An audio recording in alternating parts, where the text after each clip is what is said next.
Pitch black roasting on an open fire, with Jack Frost snipping at his nose. Yuletide carols being sung by Santa Claus, and folks dressed up like the Easter Bunny. And everybody knows to place their tooth under their pillow for the Tooth Fairy to collect. Tell those tiny tots to close their eyes to see the glow of Sandman's wondrous dreams tonight. Hey guys, the Black Critic Guy, back again with another edition of the BCG Movie Countdown to Christmas. Welcome to day number 5, ladies and gentlemen. I'm honestly surprised I got to the 5th day. You thought I would have slacked by this point, but no. I'm sticking to my guns. Only 20 or 19 more days to go. Let's see if I can make it. I almost didn't make it tonight, honestly, but that's beside the point. So what are we talking about tonight? Well, we're talking about a pretty interesting one. We're going from live-action Christmas films to an animated holiday film that centers around not just Christmas, but multiple holidays and multiple mythical creatures, as I will be discussing and reviewing the 2012 Dreamworks animated film, The Rise of the Guardians. So, The Rise of the Guardians follows a plethora, I wouldn't say even a plethora, I would say The Rise of the Guardians follows some iconic and well-known holiday icons or mythical icons, from the joyous and childlike Santa Claus or inner childlike Santa Claus. You got the tough, ready to rumble Easter Bunny. You got the super energetic and easily excitable Tooth Fairy. And of course, the quiet but wondrous Sandman, who all have come together to not only induct a new member of the Guardians in Jack Frost, but also to ask him to assist them in taking down an old threat thought to be long gone, who has risen up once again, known as Pitch, aka the Boogeyman. It is up to these 5 iconic mythical characters to put a stop to his evil deed of bringing back the darkness to the world. I'm going to make a confession here, and this will, I know for a fact, this is going to shock so many of you. I have never seen this movie. I'm not shitting you. I've never watched this movie fully until tonight. In fact, I haven't seen it fully until about 30 minutes ago. Tonight was the first night I ever watched Rise of the Guardians in its entirety from beginning to end.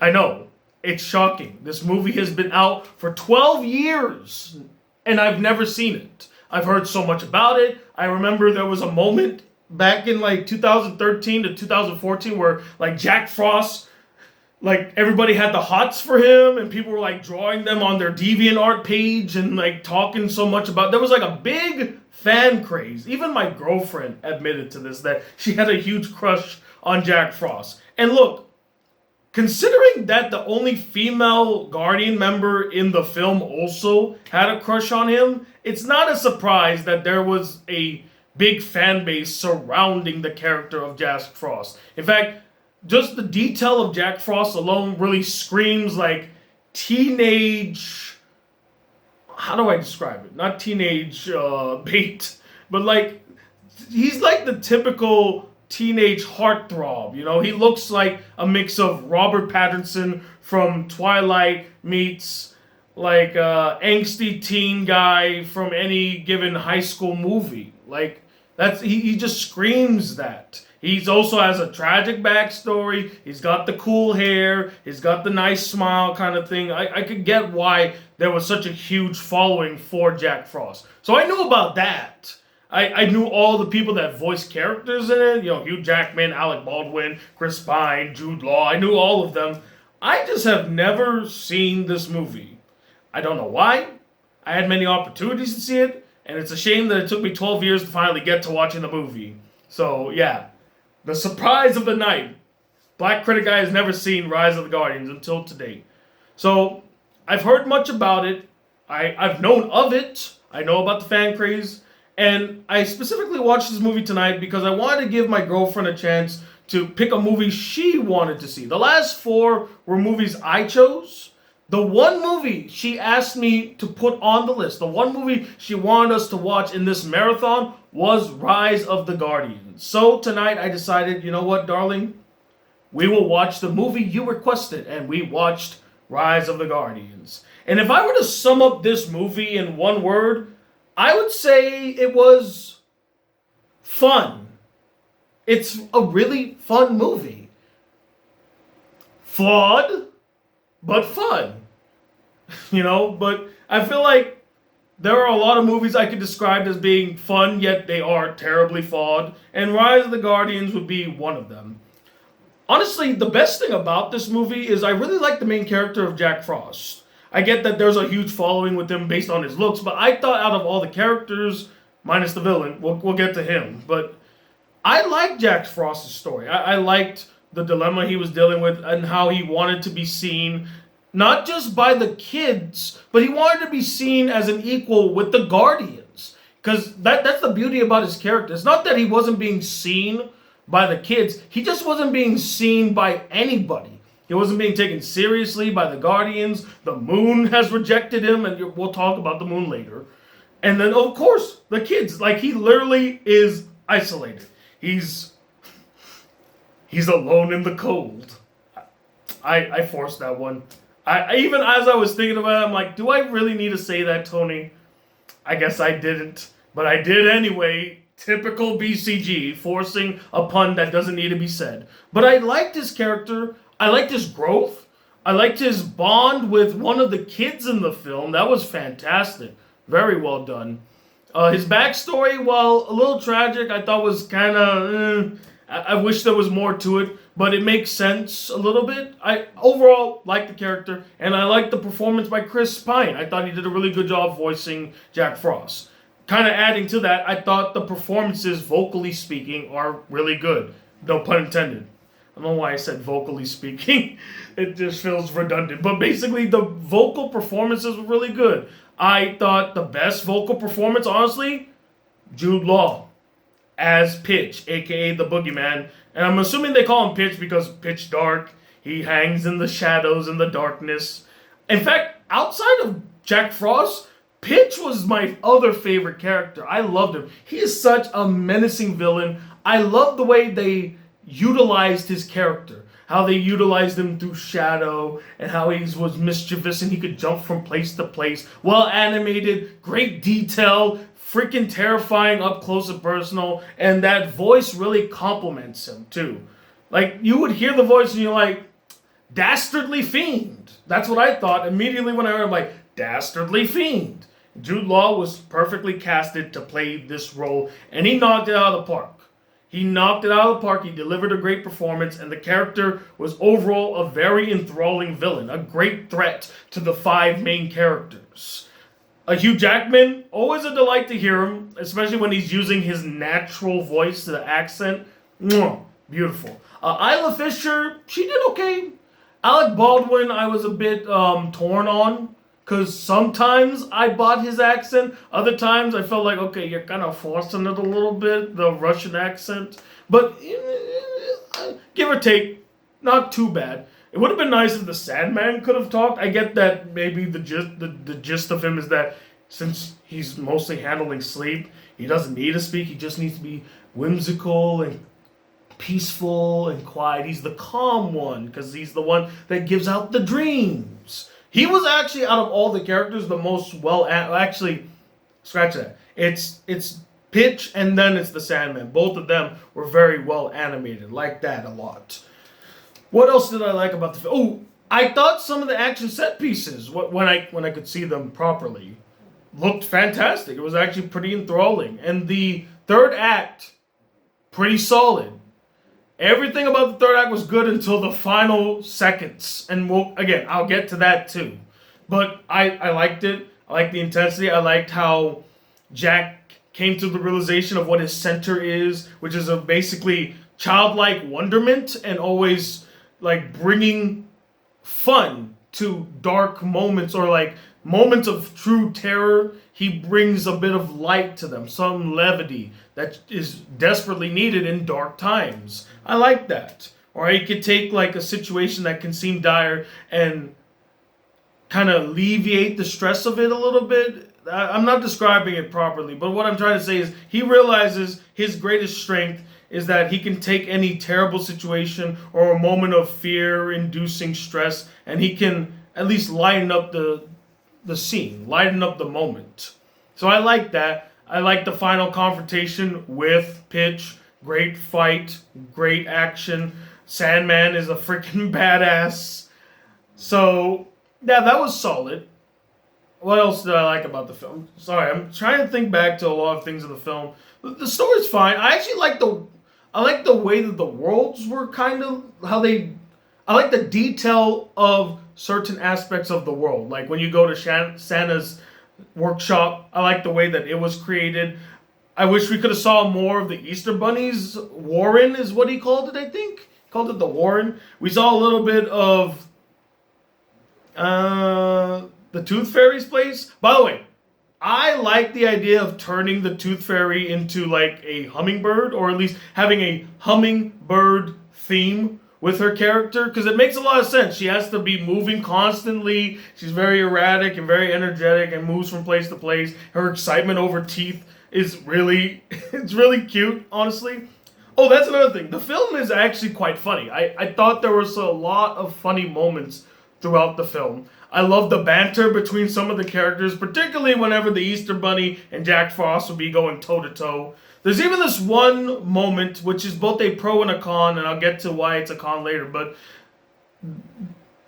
Pitch steals all of the hummingbirds, or all of the Tooth Fairy's hummingbirds, the ones that go on to collect teeth. I'm a teacher. Come on, Tony.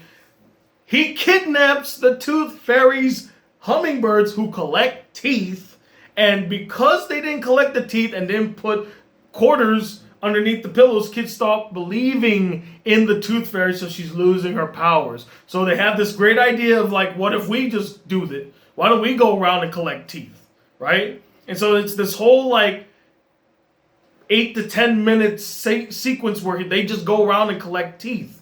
And I thought it was really fun. I thought it was really entertaining, and the whole one-upsmanship between Santa, the Easter Bunny, Jack Frost as they're collecting teeth. I thought, or even the Sandman got into action, and they're like saying, "Oh, well, I collected the most teeth. No, I collected the most teeth." I liked that. It was really fun. It was really entertaining. However, and let's now dip into some of the issues I had with the film. I also felt like that film was very superfluous because it felt like it was padding to this film. Like filler that didn't really need to be in there. That whole scene didn't have to be 8 minutes. It could have been just about 2 minutes, 3 minutes. And it leads to that one kid that ends up being important later on in the story. But instead it like drags up for so long. It's like a bit that overstays its welcome, and I did not like that. Another problem I had, and this is probably my biggest problem, I didn't really like the animation, guys. I'm gonna be for real. Yes, there was some nice spectacle. There was some good character designs. Pitch was well designed. Sandman was well designed. The Easter Bunny and the Tooth Fairy, well designed. But man, whoever was the lead animator for Santa Claus, you fucking dropped the ball, buddy. Because he looked flat. You saw his beard. It did not look like a bunch of hair on his face. It looked like it was really flat and like it moved in sync with each other. It didn't have 3 dimensions to it. In a 3D film, it felt flat. I was like shocked while I was watching. I'm like, didn't this movie come out 2 years after How to Train Your Dragon, and the beards in that movie looked impressive. Like Stoic's beard is like lush and detailed. It looked amazing. Same studio. 2 years later, can't make a proper beard for Santa Claus? Really? I'm shocked. I'm terribly shocked. And for some reason, a lot of the characters look very porcelain. I don't know if that was the animation's fault or someone really dropped the ball in the lighting department, but some of them just looked a bit too flat and too bright on the face, especially close-ups of Santa Claus. I feel like they should have added a little bit more shadow textures or something like that, because his face looked too white, looked too clear. And then the character designs for the kids, Puke City. They look like they were ripped right out of Monster House. Remember that movie from 2006? Yeah, they look just like the kids from Monster House. And I hated the animation of Monster House. Those kids also looked ugly. They couldn't shell out a couple bucks to work on the character designs for the damn kids? Come on, man. They look terrible. They looked unappealing as kids. And I thought the kids were supposed to be the adorable ones. And again, it's just so shocking that the same animation studio who did a phenomenal job with How to Train Your Dragon, especially with the character designs of the human characters, dropped the ball here in Rise of the Guardians. What was the C team on this? What was the C team, their animation C team on this, or their D team? They didn't shell out enough money, or at least got the A team to help on this. What else were they working on in 2012? I don't remember what was a big DreamWorks movie that came out in 2012. I can't think of one. Because Kung Fu Panda was 2011. So this would have to be their big movie in 2012. Where's the A-Team? You mean to tell me, what, did you hire just a bunch of new animators like, okay, this is your chance. This is your shot. Show us what you can make. And then they didn't do so well. And that could be one of the reasons why the movie didn't do so well in the box office too. Maybe it just didn't look so appealing on a technical level. I mean, the animation looks like it belongs in the late 2000s, not the early 2010s. And I'm honestly shocked. Maybe it could also be because it was a new director. His name is Peter Ramsey, who was actually the first African-American director for an animated film, an animated CGI film. That's awesome. I wish he would have gotten more recognition for that. Although, let me be honest, he definitely did come off as a first-time director because, again, some of his directorial choices, the lighting in certain scenes, the way that the characters were acting, also some of his choices as a director, I really questioned, particularly the editing. I know that the director works heavily with the editors when they make these films. I don't know whether he was just not confident in some of the shots he took, but there was a lot of choppy-ass editing in this film. Like, there's this scene where they are flying out of Santa's workshop, and there's, like, at least 15 different cuts of them barreling through the tunnel. I'm like, why is there so much cutting happening here? Keep the shot still. Have one shot where you just follow them as they're twisting and turning, maybe have the camera move around with them. This whole cutting constantly was like really annoying. And it's not the only time. There were other times in the film where they constantly were cutting, especially during action scenes, and I'm just hard to follow it. It's really, really annoying and exhausting. Could have done a way better job there. I'm trying to think of other things that were bothersome to me. Oh, one thing that really surprised me, the score. The score by Alexander Desplat, I believe that's how you say his name. It was really uninspired. Like, it sounds like the most generic superhero team-up music you could ever hear. And I was stunned. I'm like, I know I've heard an Alexander Desplat score before. It did not sound this generic. Like, it felt like there was no soul to the music at all. It just was like, okay, here's like a stereotypical trumpet piece for the hero's epic return and stuff like that. It was just so forgettable, and it just blended right into the scene. You didn't even think about it, which is really sad. again, this is the same studio that made such iconic scores like the How to Train Your Dragon score, the Shrek score, hell, the Kung Fu Panda score, which came out a year before this film came out, is way more iconic than the Rise of the Guardians. They could have done a better job. There were moments that were screaming for a really excellent score, but I can't name a single piece of music or a single moment that was enhanced by the score. Nothing. I can't think of anything, which is really tragic to say. And then, can I just get this off my chest too? What the fuck does the moon have to do with all of this? Like, apparently the moon is the one that creates the Guardians. How? Why? Why the moon? Of all of the celestial bodies in the goddamn sky, you pick the moon? Wouldn't the sun be a better choice because he brings forth life? Wouldn't the moon be a better antagonist? Like, he's the one that brought Pitch into this world because he shines only in the darkness, right? Would have made sense. The moon is a character in this film that does nothing. He actually reminds me a lot of the Christian God, because you constantly pray to him, but he never speaks back to you, or when he does speak, it's like one time and then he never speaks to you again. Like, he's just so unreliable as a person. The moon is supposed to be like this important character, sort of say, but I don't see how he does nothing really in the film besides creating the Guardians. That's it. That's it. That's all the moon does. And I'm just sitting there like, why the moon?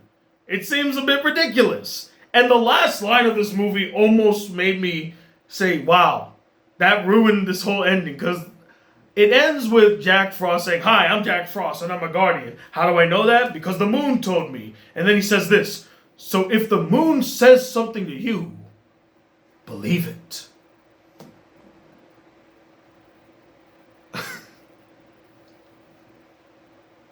What?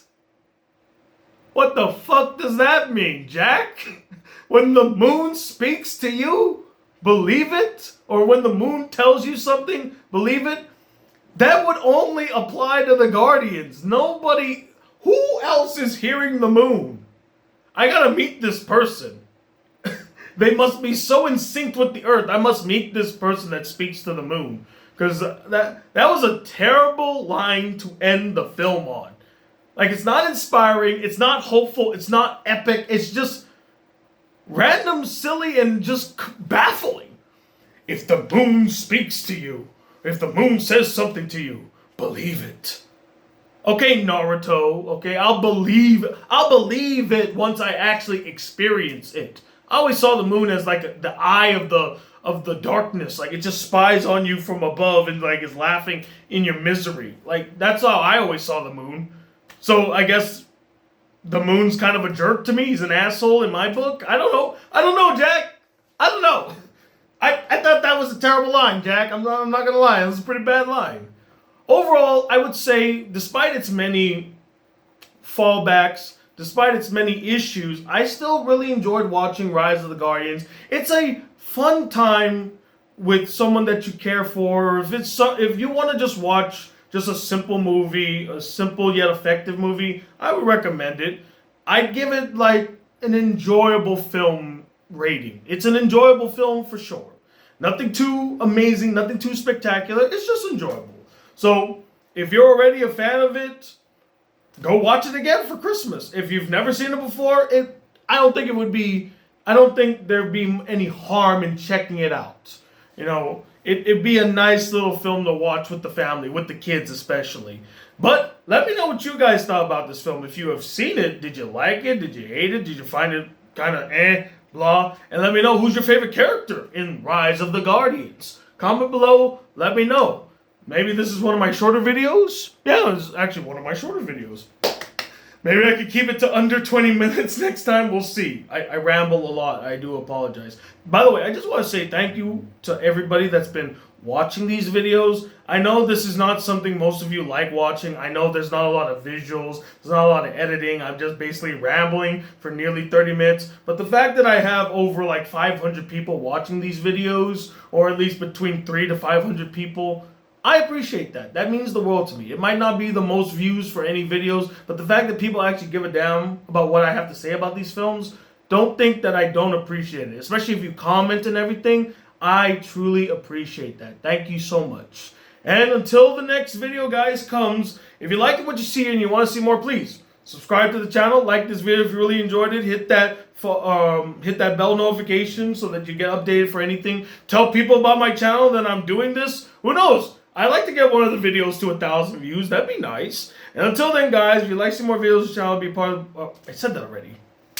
That's how you know it's really late. It's like 11 o'clock at night here. But basically, thank you all for watching. And as always, I'm Tony II, the future guardian known as the Black Critic Guy. Till then, peace, YouTube. Woo!